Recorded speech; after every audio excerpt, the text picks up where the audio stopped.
एगो बात कही जब साचेलू मर कारी नियन जा रेलू के तना के नजर में गड़ेलो जब हाई हील पे चलेलो।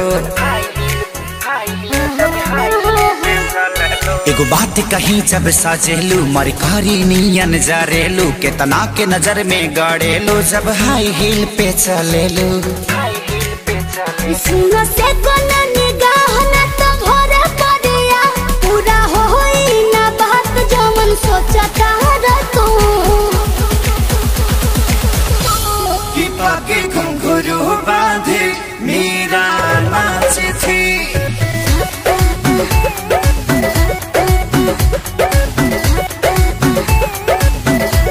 कि पाके घुंघरू बांधे मेरा नाची थी और हम नाचे बिनी घुंघरू के। कि पाके घुंघरू बांधे मेरा नाची थी।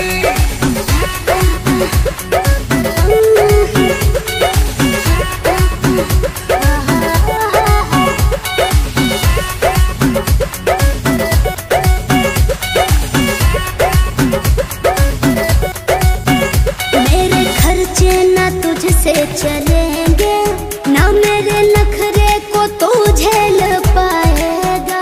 आज दे देगा मुझको दिलासा फिर बाद में मुझे तू रुलाएगा।